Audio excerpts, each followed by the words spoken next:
podcast being recorded live on the Byline Times Substack. It was a triumph of hope over hate, a convincing victory for Labour's Andy Burnham in the Makerfield by-election.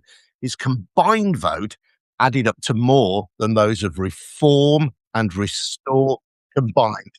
It was the kind of mandate that sets up the so-called King of the North for a potential... I'm getting some horrible feedback on this. Can you hear that feedback? We might have to go again. I'm not sure why. I'm not sure what's going on. We've already got... I'm not going to. No, I'm hearing myself coming back. Have you got another window? Windows open.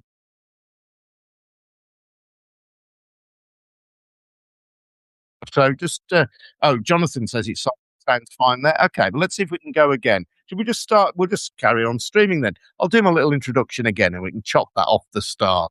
Thankfully, I'm not hearing myself back. Welcome to everybody who's joined us, by the way, on Substack. And we'll do a little edit of this neatly a bit later on. Here we go then.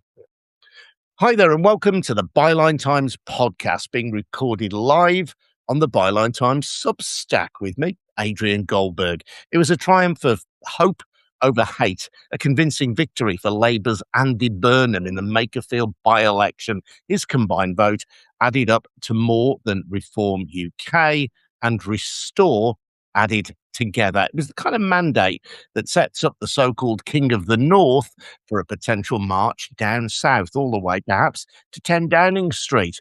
Let's unpack what has gone on and what might happen next with the Byline Times political editor, Adam Bienkov, and Peter Kellner, one-time Newsnight presenter and former president of the pollsters YouGov. So welcome both. Adam, firstly, what's your reaction to the news? I think most people were surprised by the scale of Andy Burnham's victory. Well, I was pretty sure from very early on that I thought it was going to be a Burnham victory. I didn't know that the scale of the victory. I think this has been the most covered by-election in recent history. Lots of talk about it being the most consequential by-election in recent history, which I'm sure it is. But I think the kind of story of this by-election has been largely missed by the press. I think when the by-election was first called, there was lots of suggestions that it should be an easy win for Reform. That gradually changed into saying that maybe Burnham would scrape it. And then the narrative came about, or would Restore somehow gift the result to Labour. And actually, I think the real story for this by-election, which was a massive Andy Burnham victory, was largely missed by the coverage. And very few people suggested that we could have that scale of victory, with the notable exception, it has to be said, of our fellow guest here, Peter Kellner, who did pick up on his multiple blogs that the scale of victory could be larger than the constituency polls, which we saw suggested. And the constituency polls sort of range between a 5% to a 10% lead, or thereabouts. I think there were 3 different constituency polls. Is that right, Peter? And I think that's largely the scale that those were suggesting. That obviously a much more emphatic victory than that turned out to be the case. I think we've lost Adrian. So, Peter, do you want to respond to that? Well, Adam, shall I respond? Thank you for those kind words. Yeah, there were 3 polls in the week before the election, and a 4th poll from Survation a week before that. And you're right, in my Substack, and viewers and listeners, if you just Google Kellner Substack, you'll get to me, and they're all free, enough for the commercial. But what I pointed out in my campaign Substacks, something really curious about the polls, that when having been a pollster for 15 years, I had this terrible habit of looking at not so much the small print, but the small type numbers. And I noticed that all of the polls, that their raw figures, the ones before they... Hello? Yes. Shall I go on? My screen is on black, but never mind. Sorry. Right, something wrong with my... Anyway, beg your pardon. There was something off. The raw figures, before they do any weighting of the data, they all ask, as one, it's a standard practice, how did you, not only how will you vote now, how did you vote at the last general election? Right? So they all ask that. And every one of the pollsters got too many people who voted Labour at the last election. They all overstated Labour significantly and by roughly the same amount. And this made me a bit suspicious about what was going on, because what they did was, having found they had too many Labour voters, they then weighted the data and they adjusted the past Labour vote downwards to match the results of the 2024 election.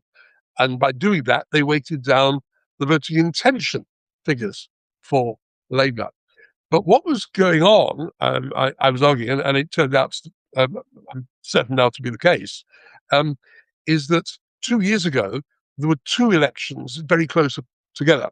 The mayoral election, which Andy Burnham won by a landslide, and then a few weeks later, the general election, which Labour, Josh Simons, won, but more narrowly, and Reform did a lot better.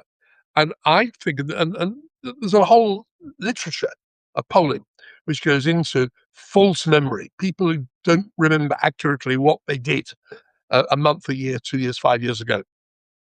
And I was pretty clear that this was a case of false memory syndrome. And that when I looked at the raw figures for voting intention, right, then the two companies which was enough data on their sites to tell us, which are Opinion Observation, and all credits to them, their raw voting intention figures, guess what? Almost exactly matched what's happened last night. Mid-50s for Labour, mid-30s for Reform in percentage terms. So that was what the polls got wrong. I can bore for Britain, and I probably cared quite enough about false memory. But the key thing is, and then the reason why I was saying in all my subsects, I think Andy Burnham is further ahead than the polls and the commentators are saying. That was why. So do you think this is potentially a structural problem with polling more generally that could be reflected in national polling? Well, I think there was a special problem this time, which was that in people's own memory, and remember, for most people, voting is not a thing that it obsesses them greatly.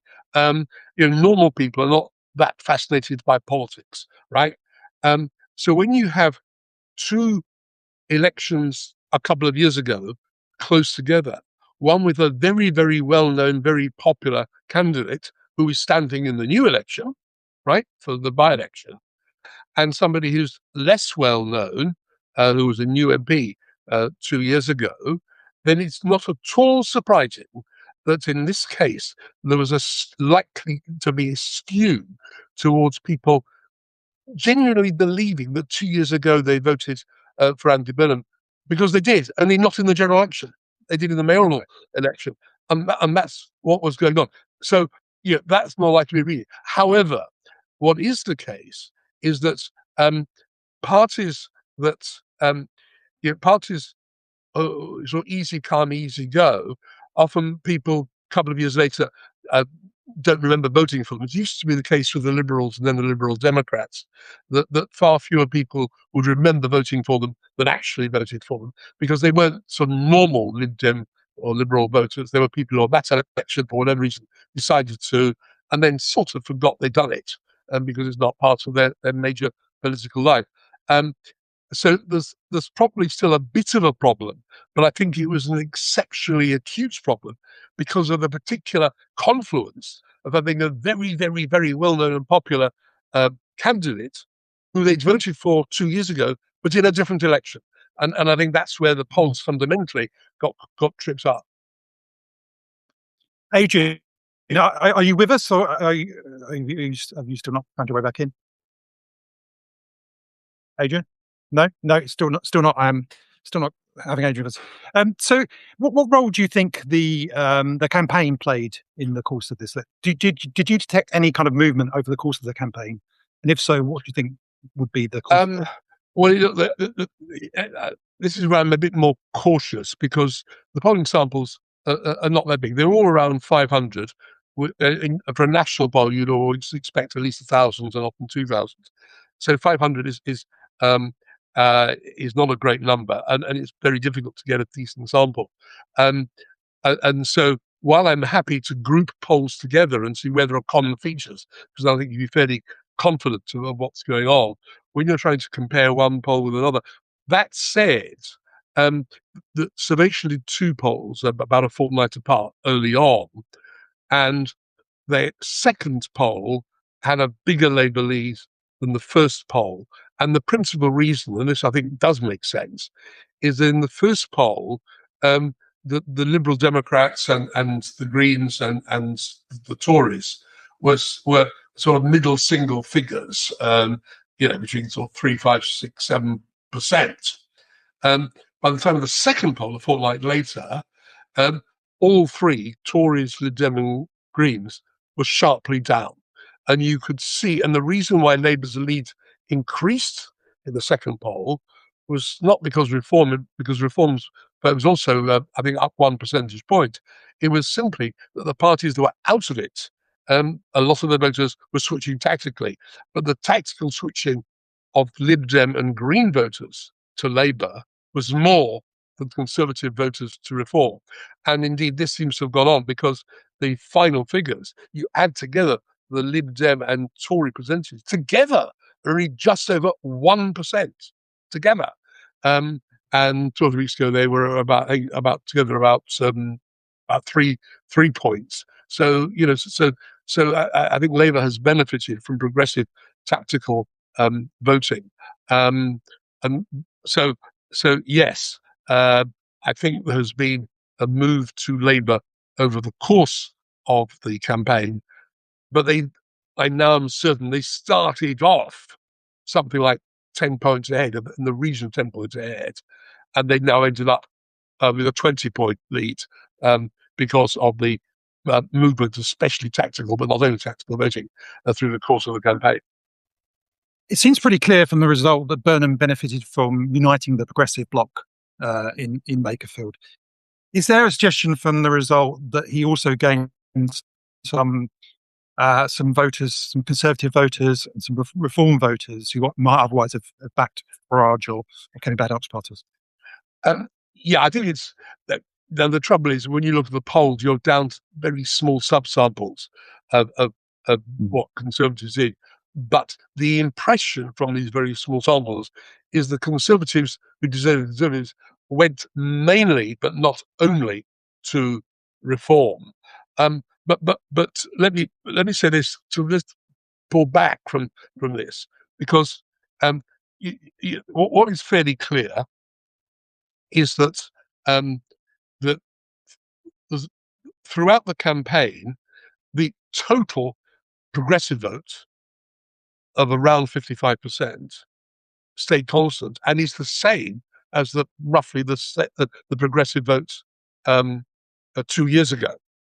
And the right of centre vote is mid-40s percentage points 2 years ago and through this campaign. But what has happened is that Labour has won almost all the progressive voters. So 98% of progressive voters ended up voting for Labour, whereas 2 years ago there was a non-trivial Green and Lib Dem vote. Together they were about, I think, 11%. Well, they're now down to 1%, and that 10 is effectively gone to Labour, and that more or less completely explains the 10-point rise in Labour's share compared with the general election. On the right, it's a different story. The Tory vote is down fairly sharply, though not quite as completely as the Liberal Democrats and Green vote, but Restore's intervention, and all the polls had them, I think every one of them, either 7 or 8%, and they ended up on 7%. So there seems to be a very stable, static, core right-wing vote that was not susceptible to tactical voting. So whereas Labour got, I think sort of 55 out of 56% of the progressive votes, Reform got 35 out of 45% of the right of centre votes. So it was Labour's outstanding achievement in monopolising the progressive vote that meant Aduban was going to win anyway, but the size of the victory is down to Labour doing much better among the progressive vote than Reform did amongst the right of centre vote. And let me just say one more thing, is that I think that is going to be the key characteristic of the next general election. In seat after seat, will it be Labour that mops up, or the Liberal Democrats or Greens, where they're strong? Will the progressive vote be solid in seat after seat behind the party most able to defeat the right? Or will Reform or the Conservatives, seat after seat, will they manage to dominate the right of centre vote better than Labour dominates the left of centre vote? And I think the bad news for Reform from Makerfield, or one part of the bad news, is they do not seem to be as capable of dominating the right of centre vote as effectively as on this occasion Labour dominated the left of centre vote.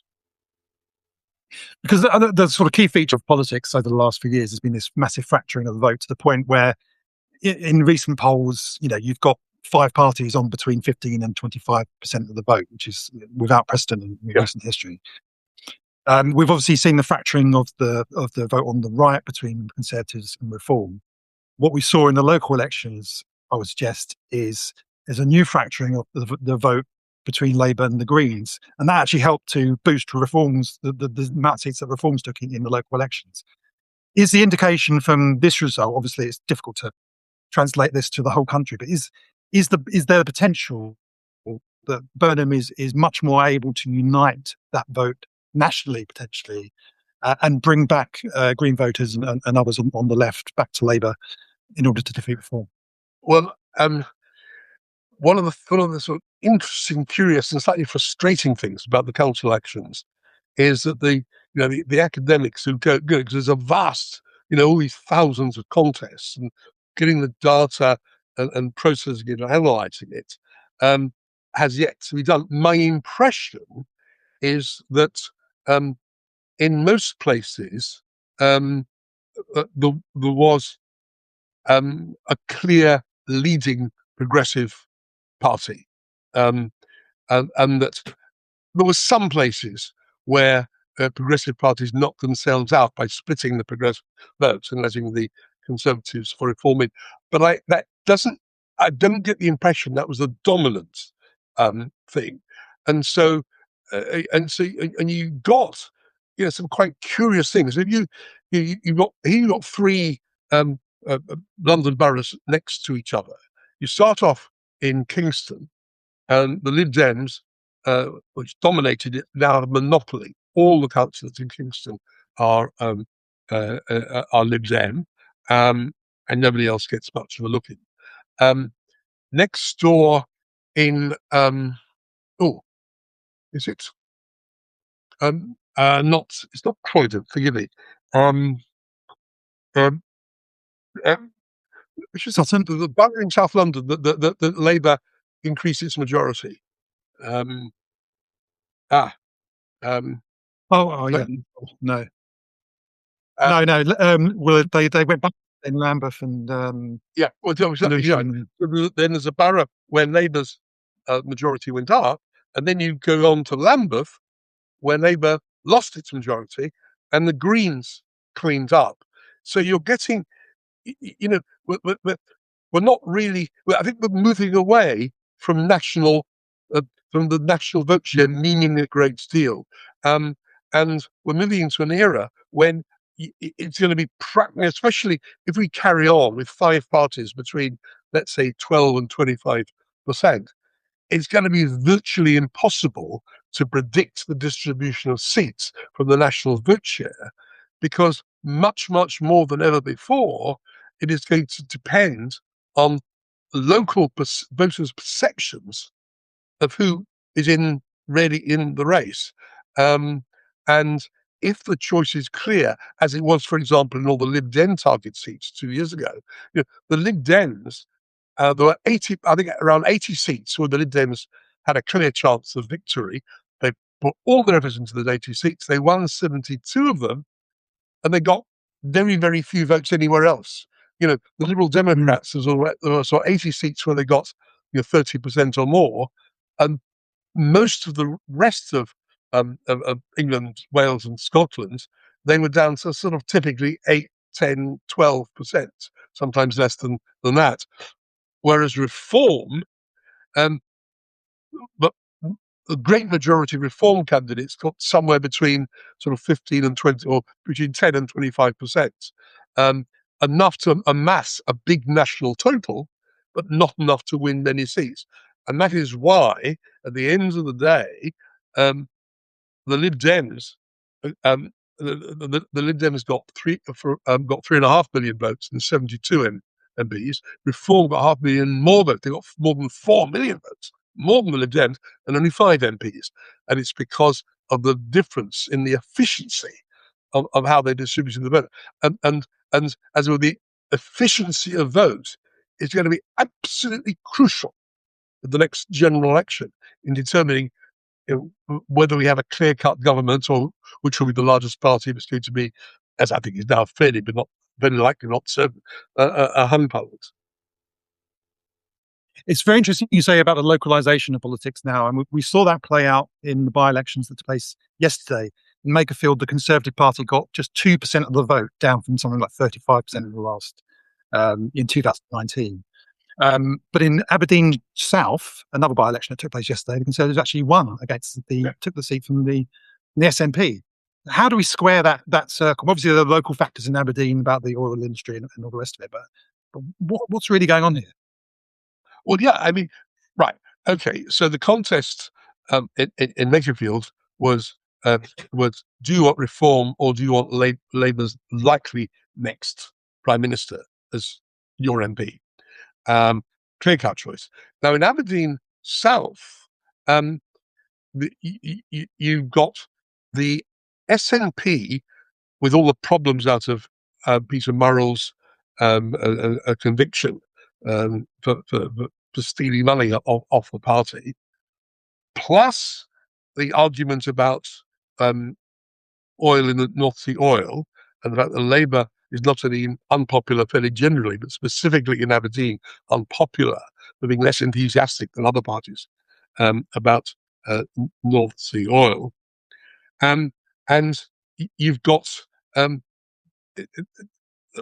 lot of Scots for whom their main concern, in addition to these specific things about SNP money and about oil, people who don't want independence, who are unionists, right?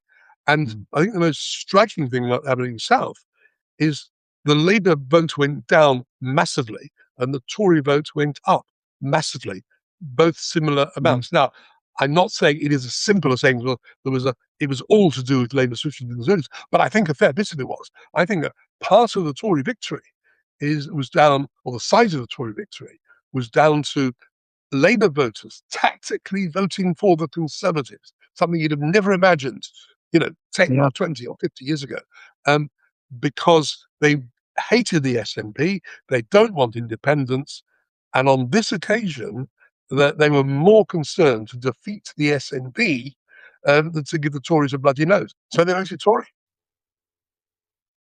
And could this localization of politics that we're seeing now, this kind of fracturing on a regional level, could that have an impact for Andy Burnham and his chances nationally? So obviously it's very clear from this result in Makerfield that he's got a huge amount of support in the Greater Manchester region.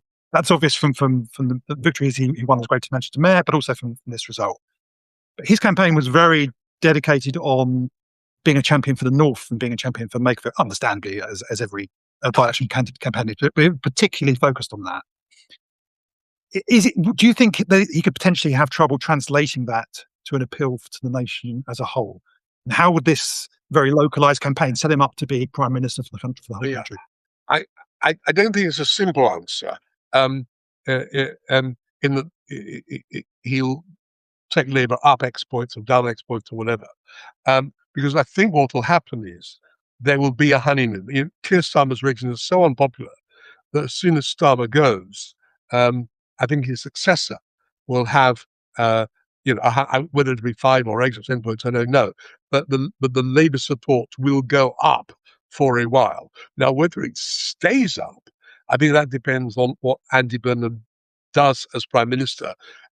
He will get the bump from simply replacing somebody that voters don't like, but whether he can hang on to it, that's open to question. And I think it's partly to do with style. That I think part of his popularity is his personality. And I was just before coming onto this podcast, I was watching the live broadcast to the party workers, and he just looks a warmer, more friendly character than Keir Starmer. I mean, Keir Starmer has a lot of assets. He's serious, he's honest, he's got experience and the rest of it. But he's sort of a bit wooden. He looks often slightly, in my view, slightly like a rabbit caught in a car's headlights. Whereas Andy Burnham, I think, comes across as much more voter-friendly than Keir Starmer. That will help him. But, what will he do, given he faces the same economic problems that Keir Starmer? What will he do differently? What can he do differently that won't frighten the bond markets, but will please the voters? I think this is a subject for probably more than one podcast over the next few months as we watch what happens. I mean, that's the big challenge. And let me say one more thing. Of course, the first test will be the by-election to choose the mayor of Manchester. Now Andy Burnham is having to resign as mayor to take up his parliamentary seat and to stand to be leader of the Labour Party. And we're told that that's likely to be late July. Now, it does seem to me it could make a big difference as to whether Andy Burnham has already become Prime Minister because he's had a coronation, or whether either Keir Starmer insists on fighting or Andy Burnham does, or both, and that there is an actual contested election, which will go on beyond the end of July. I mean, the process of a contested election, the nominations, the campaigning, the count, the time people have for voting. We're talking a couple of months. So, it seems to me that I don't invite anybody to place any money on what I'm about to say, but I think Labour is likely to win the Manchester mayoral election if Andy Burnham is already Prime Minister, and to lose it if there's a contest going on and Andy Burnham is not yet Prime Minister, even if he ends up as Prime Minister. Now, whether that will play into the calculations that Keir Starmer always treating me, I have no idea. But I think there's going to be quite a clear connection between the dynamics of the Manchester mayoral campaign and the dynamics of what happens to Labour's leadership. That's really interesting. I mean, you spoke there about the significance of Burnham's personality in this result. What role do you think that Nigel Farage's personality had? I mean, I just listened to Farage giving a quite unusual concession speech that he's posted on social media, and describing it as a disappointing result. Actually being fairly open about the fact that this was a big win for Andy Burnham and the Labour Party, which is uncharacteristically open about that. But it's clear, I think, from my perspective and from talking to people, that his behaviour during the course of the campaign certainly didn't help reform, particularly his response to the death of Henry Novak and the riots in Belfast, his call for pure cold rage. And talking to people on the ground, they suggest that a lot of reform sympathetic voters, although they may broadly agree with Farage on immigration and border security and all the rest of it, they don't like this sense of chaos that surrounds Nigel Farage, and this idea that he would be backing violence or anything like that is really anathema to a lot of voters in the middle, who also reform sympathetic voters rather than hardcore reform voters. Let me start off with a bit of praise for Nigel Farage, and then we'll come to the great big capital B-U-T, but, right? I saw Nigel Farage admitting it was a bad result, and I thought that's very smart of him, because the normal thing for losers is to say it wasn't really as bad, or it wasn't as bad as we feared, he got a good base, and so on. And I think normal people seeing politicians, losing politicians, saying those things, know that that's not true. And think, oh, that's just another politician. The fact that what he said was obviously true plays to the persona he tried to reject, that he's not a normal politician. He's an ordinary bloke, and he tries to tell it as it is. And so I'd say that's in his favour. But you're right, on all the other things, from the £5 million he had through to the awful story about the police and racism and treaty justice and all that. Here, I think Farage is in trouble partly because I think, fairly or unfairly, he looks a bit shifty on this occasion. He was straight about the result last night, but not quite as straight on these other things. But he's got a problem because clearly Restore is a real problem for him. And that if, as they promise, they put up candidates all over Britain, and as we saw in this by-election, there was a core Restore vote, which was 7% at the beginning of the campaign and 7% at the end, utterly resistant to tactically voting for reform. So if Restore can get even 3 or 4% in key seats the next election, which would otherwise have gone to Reform, that really messes up Reform's chances of doing well. And so Farage is, on the one hand, trying to get back the further right than him votes. He's trying to squeeze Restore, but at the same time doesn't really want to offend the fairly right but not quite as right ex-Conservatives, who are a clear part of the Reform base. And I think I don't think he's doing that terribly well, and that's part of what happened. I think the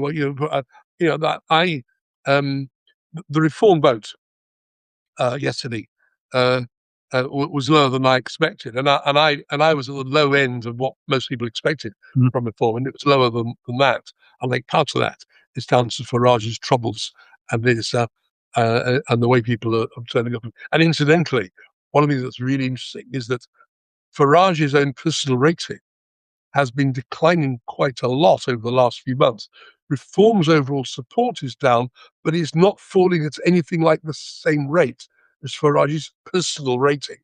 So it's no longer that clear. Factor. Even that Farage is actually the vote winner he undoubtedly was in years gone by. Peter, I'm conscious that we've used up a lot of your time. That's been really interesting. Anyone watching, sorry about the technical issues earlier on. I'd also encourage you to read Peter's excellent Substack. He was ahead of the game on this by-election, as he always is. Peter, could you just give listeners some guide about how best to find you? Actually, the simplest thing is just Google Kellner and Substack. The actual the address is Kellner P, Kellner P for Peter, kellnerp.substack. So just try entering that into the address line. If that doesn't work, just Google Kellner and Substack. It'll come up. I am, in this respect, fortunate to have an unusual name. But remember, it's Kellner with 2 L's. Unlike the very, very good Sky reporter in America, Martha Kellner, no relation, and 1 L. And we 2 L Kellners are, of course, superior. Also, I must flag that at Byline Times, we've got a new edition coming out very shortly. We're focusing on the Makerfield by-election and on Andy Burnham and the North. Got some excellent pieces in there from Peter Oborne, from our editors Hardeep Mafaru, and from Peter Jukes, and some excellent coverage elsewhere in the Paper and Clinic column from me as well. So I encourage all of you, if you're not already subscribers to Byline Times, to go and subscribe to get your copy. It'll be out within the next week or so. So thank you, Peter, for joining us, and thank you for everyone else for coming along for the ride. Thank you very much. Yeah. Bye now.